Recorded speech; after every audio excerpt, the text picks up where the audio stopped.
સુરતમાં પતંગની દોરીથી યુવતીનું મોત થયું છે। મોટા વરાછાની યુવતીનું પતંગની દોરીથી ગળું કપાયું છે અને ગળામાં દોરી આવી જતા યુવતીને થઈ હતી ગંભીર ઈજા।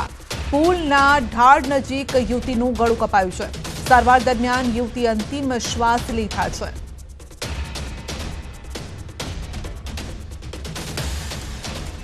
તો સારવાર દરમિયાન યુવતીનું મોત થયું છે। ઉત્તરાયણની મજા, પતંગ ચગાવવાની મજા કોઈના માટે સજા સાબિત થઈ રહી છે। એક પરિવારમાં દીકરીએ જીવ ગુમાવવાનો વારો આવ્યો છે। મોટા વરાછાની યુવતીનું દોરીથી ગળું કપાયું અને ગળામાં દોરી આવી જતા યુવતી ઈજાગ્રસ્ત થઈ હતી। જોકે બાદમાં તેણે અંતિમ શ્વાસ લીધા અને તેનું મોત થયું છે।